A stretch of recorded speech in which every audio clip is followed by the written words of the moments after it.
Assalamualaikum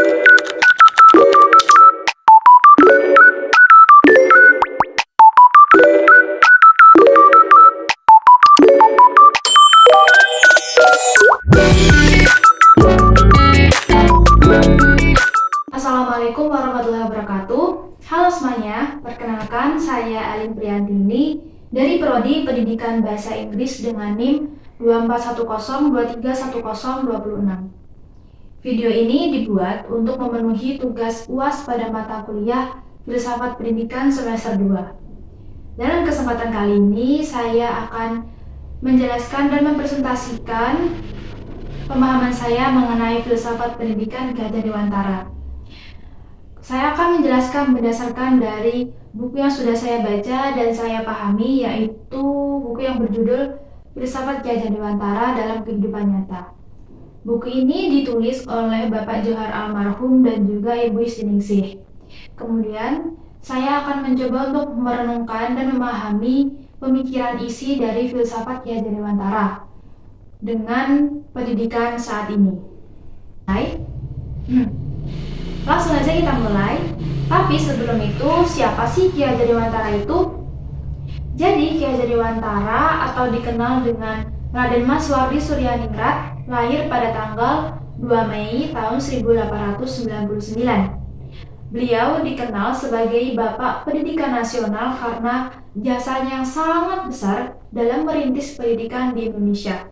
Beliau merintis pendidikan di Indonesia dari rakyat kecil, kemudian membebaskan manusia dari belenggu penjajahan, tidak hanya bebas secara fisik tetapi juga bebas secara mental. Kemudian beliau pada tahun 1922 melepaskan gelar bangsawannya, kemudian mengganti nama menjadi Ki Hajar Dewantara. Hal ini dilakukan sebagai bentuk solidaritas beliau terhadap rakyat kecil. Perjuangan beliau dimulai dari beliau saat muda. Saat itu diasingkan ke Belanda karena menulis berita yang kontroversial terhadap Belanda. Jadi beliau mengkritik pemerintahan Belanda, kemudian diasingkan oleh kolonel Belanda ke negara Belanda. Tetapi pada saat itu beliau tidak menyanyiakan kesempatan tersebut. Jadi beliau terus belajar di Belanda karena kan secara kemajuan pendidikan di Belanda itu lebih maju daripada di Indonesia pada saat itu. Jadi beliau terus menggali pendidikan di sana, kemudian memadukan budaya lokal, budaya Indonesia, dan kembali ke Indonesia pada tahun 1922. Pada saat itu beliau mendirikan sekolah dengan nama Taman Siswa.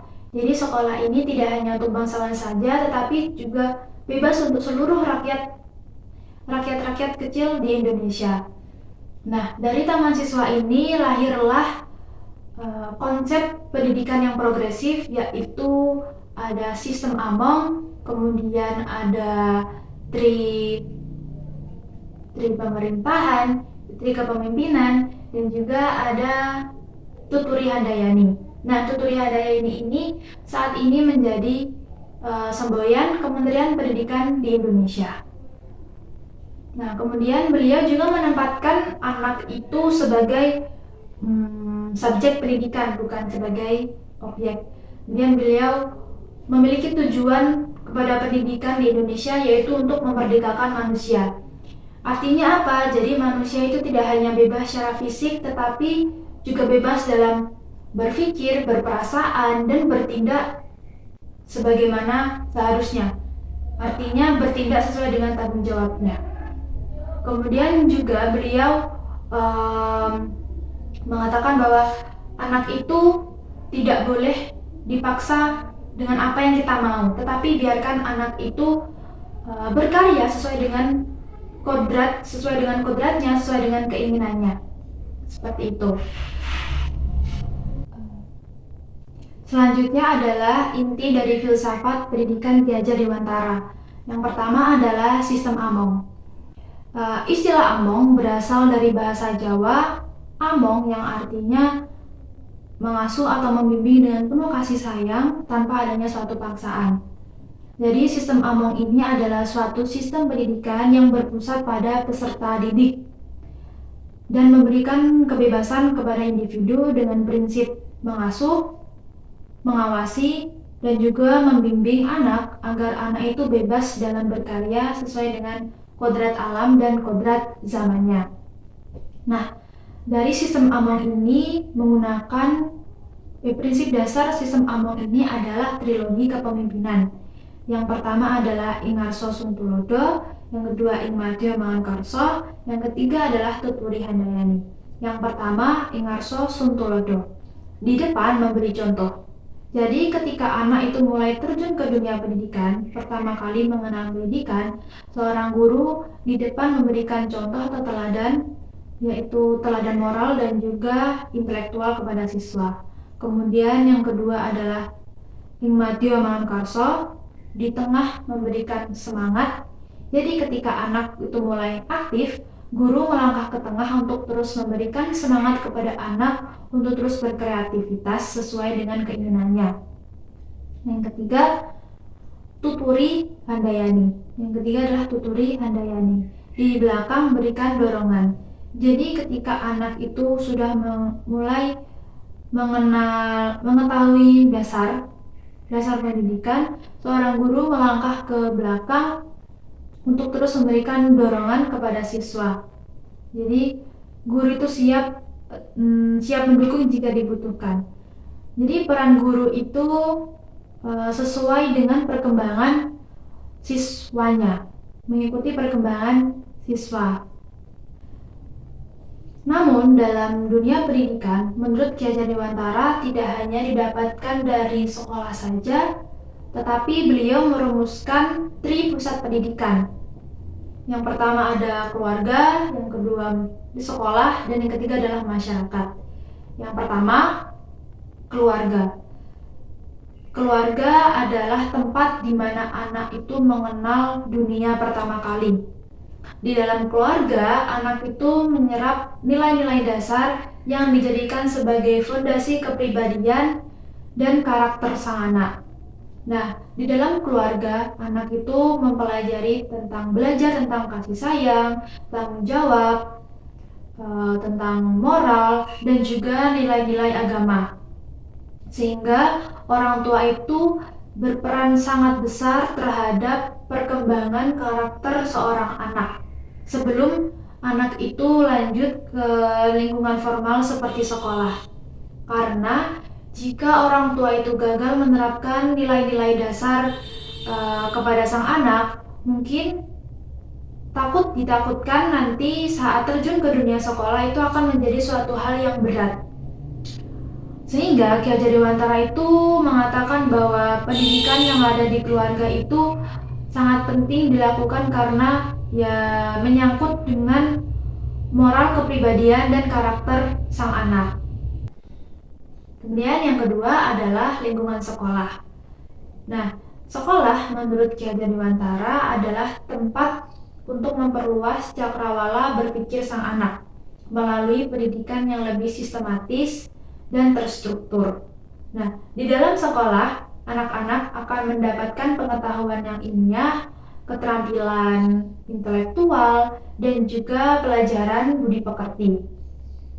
Nah, di sekolah ini tidak hanya terjadi transfer ilmu saja, tetapi juga pembentukan sikap, kedisiplinan, moral, dan juga rasa kerjasama dalam anak.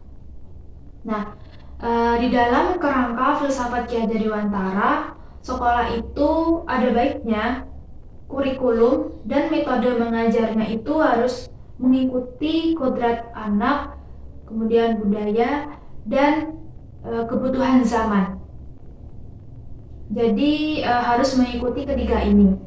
Dan kemudian di dalam sekolah itu guru tidak hanya berperan sebagai pengajar saja, tetapi juga membimbing dan mengawasi anak agar anak itu bisa berkembang sesuai dengan kodratnya. Selanjutnya yang ketiga adalah masyarakat. Lingkungan masyarakat adalah tempat di mana anak menguji pengetahuan dan nilai-nilai yang didapatkannya dalam konteks kehidupan nyata. Di sini, pendidikan berlangsung melalui interaksi sosial, kemudian partisipasi dalam komunitas, pelestarian budaya, dan juga terus serta dalam pemecahan suatu masalah. Nah, menurut Ki Hajar Dewantara, masyarakat yang ideal adalah masyarakat yang sadar akan perannya dari sistem pendidikan dan juga turut serta dalam membimbing generasi muda. Nah, dari ketiga tri pusat pendidikan, keluarga, kemudian sekolah, dan masyarakat ini merupakan tiga pilar yang sangat penting karena membawa perubahan dari suatu individu itu sendiri, kemudian masyarakat, dan juga bangsa. Ki Hajar Dewantara memandang pendidikan dan kebudayaan sebagai dua hal yang tidak dapat dipisahkan. Menurut pandangan beliau, pendidikan yang sejati adalah pendidikan yang tidak hanya mengajarkan tentang ilmu pengetahuan, tetapi juga membentuk karakter yang sesuai dengan akar kebudayaan bangsa itu sendiri. Nah, menurut beliau, setiap bangsa itu memiliki jati diri dan nilai-nilai luhur yang harus dijaga dan diwariskan melalui pendidikan. Maka dari itu, pendidikan itu tidak boleh menerima hal-hal asing secara mentah-mentah karena itu bisa menarik anak dari akar kebudayaan sendiri. Dan menurut beliau, pendidikan itu harus bisa memperkuat identitas nasional, bukan untuk melemahkan. Dan dari sinilah dapat kita simpulkan bahwa pendidikan itu harus membentuk kebudayaan, dan dari kebudayaan itu harus menjadi arah tujuan suatu pendidikan, sehingga tercipta masyarakat yang memiliki nilai intelektual tinggi dan kokoh dalam nilai kebudayaan dan juga berkepribadian bangsa. Selain itu, Ki Hajar Dewantara juga meyakini bahwa pendidikan itu harus berlandaskan pada nilai-nilai Pancasila, karena Pancasila merupakan falsafah hidup bangsa yang mencerminkan jati diri dan juga nilai-nilai cita-cita rakyat Indonesia. Nah, dari pandangan beliau juga mengatakan bahwa pendidikan itu tidak boleh terpisahkan dari konteks kebangsaan dan kemanusiaan. Oleh sebab itu, Pancasila selain menjadi nilai-nilai luhur konstitusional, tetapi juga menjadi nilai yang sangat penting dalam setiap menjalankan pendidikan. Nah, menurut beliau bahwa nilai-nilai Pancasila seperti ketuhanan, kemudian kemanusiaan, persatuan, permusyawaratan, dan keadilan itu harus terus menjadi nafas dalam melakukan pendidikan dan tidak bisa dipisahkan. Dan nilai-nilai luhur ini harus terus diterapkan dan ditanamkan pada anak sejak dini, karena tidak hanya untuk menciptakan insan-insan yang berpendidikan saja, tetapi juga harus bisa menciptakan insan yang cinta tanah air, kemudian menghargai sesama, dan memiliki jiwa nasionalisme yang tinggi. Dari buku yang saya baca dan saya pahami juga menjelaskan konsep Ning, Ning, Nung, Nang. Nah, konsep ini adalah konsep batiniah yang menjelaskan metode pembelajaran dengan menggunakan metode spiritual dan juga emosional. Nah, yang pertama adalah Ning. Ning itu artinya tenang. Nah, dalam artian tenang secara batin dan juga tenang secara fisik. Nah, dalam memulai suatu pembelajaran, anak itu harus merasa tenang, kemudian tidak gelisah, sehingga dalam menerima pelajaran itu mudah. Nah, yang kedua adalah Ning. Ning itu artinya adalah ning. Nah, kalau ning tadi berasal dari luar, ketenangan yang berasal dari luar, maka ning ini berasal dari dalam, sehingga seseorang itu sudah bisa menerima, memahami, dan merenungkan. Nah, yang ketiga itu adalah nung. Nung itu merujuk pada keterkaitan dengan Tuhan Yang Maha Esa. Nah, menurut Ki Hajar Dewantara, pendidikan itu tidak bisa dipisahkan dari dimensi spiritual, karena Tuhan itu merupakan sumber dari segala ilmu dan sumber dari segala kebenaran. Nah, yang keempat adalah nang. Nang ini artinya adalah hasil dari segala proses pendidikan secara menyeluruh, sehingga menghasilkan insan yang bijaksana, penuh kasih, bertanggung jawab, dan siap melakukan peran sebagai masyarakat. Nah, setelah melakukan tahap ning, ning, nung, maka seseorang anak itu akan menuju tahap nang, yakni tahap menuju kedewasaan spiritual dan karakter yang mencerminkan tujuan sejati dari pendidikan. Sehingga anak itu tidak hanya pandai, tetapi juga bijaksana. Kemudian tidak hanya tahu, tetapi juga bisa mengamalkannya. Selanjutnya, dalam pemikiran Ki Hajar Dewantara, pendidikan tidak boleh berhenti pada tahap mengerti dan paham secara intelektual. Tetapi dalam mencari ilmu, dalam pendidikan harus melalui 3 tahap, yaitu ngerti, ngeroso, dan ngelakoni. Yang pertama, ngerti. Artinya memahami pelajaran itu secara rasional dan juga logis. Kemudian yang kedua adalah ngeroso. Artinya ilmu itu terserap dalam hati dan juga perasaan. Kemudian ngelakoni. Nah, selain paham tentang ilmu itu, tapi juga bisa merefleksikannya dalam kehidupan nyata. Nah, dalam pendidikan ini adalah tahap puncaknya, karena selain tahu, tetapi juga bisa mengimplementasikannya dalam kehidupan nyata. Nah, dengan melalui ketiga tahap ini, ngerti, ngeroso, dan ngelakoni, pendidikan itu bisa menciptakan manusia yang tahu kebenaran, kemudian juga bisa merasakan kebenaran, dan tahu bagaimana cara mengimplementasikan kebenaran tersebut dalam kehidupan nyata. Jadi seperti itu. Filosofi Ki Hajar Dewantara adalah filosofi tentang perubahan. Artinya itu apa? Jadi pendidikan itu mengubah keadaan manusia dari yang tidak tahu menjadi tahu, dari yang belum dewasa menjadi lebih dewasa, dan dari yang tidak mandiri menjadi mandiri. Nah, kemudian apa saja yang berubah?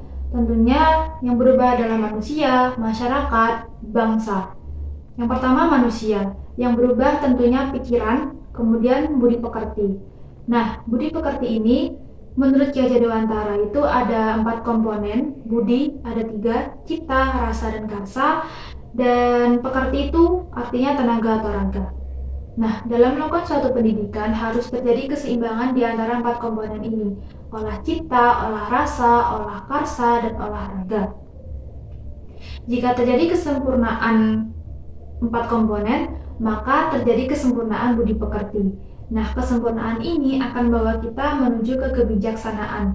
Dan dari kebijaksanaan yang kita punya akan melahirkan insan-insan yang bijaksana pula. Dan sebaliknya, jika budi pekerti ini tidak sempurna, maka juga akan menciptakan insan-insan yang hampa, artinya kurang bijaksana.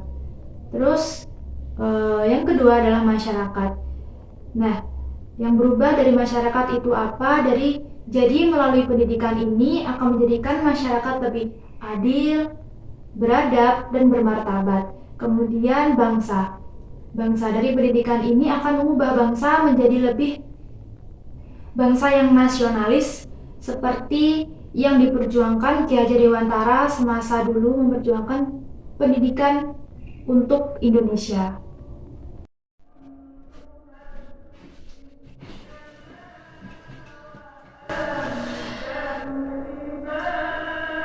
Dari semua pemikiran Ki Hajar Dewantara yang telah saya pahami dan pelajari, saya menyadari bahwa pendidikan itu tidak hanya soal nilai, ijazah, ataupun gelar akademik, tetapi pendidikan sejati itu adalah bagaimana kita menjadi manusia yang seutuhnya.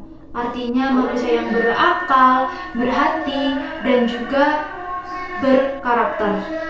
Nah, di tengah kemajuan zaman saat ini, di mana zaman makin materialistis, cepat, dan sering merupakan nilai-nilai, ajaran Ki Hajar Dewantara ini ibarat obor, di mana menerangi kita untuk menuju ke jalan yang benar. Artinya benar itu kembali ke pendidikan yang mengedepankan nilai-nilai budaya dan nasional. Nah, saya pribadi terinspirasi dengan beliau dan merasa tertantang. Apakah suatu saat nanti saya tidak hanya pandai dalam mendidik, tetapi juga memiliki tulus hati dalam mendidik. Dan apakah saya mampu menerapkan ajaran-ajaran beliau tidak hanya dalam secara teori, tetapi juga bisa menerapkannya, mengimplementasikannya secara langsung kepada anak didik saya suatu saat nanti. Dan juga semoga saya berdoa kita sebagai calon pendidik bisa terus belajar, berkembang seperti kegigihan Ki Hajar Dewantara pada saat itu dalam memperjuangkan pendidikan di Indonesia. Dan sekian dari saya, terima kasih sudah menonton. Wassalamualaikum warahmatullahi wabarakatuh.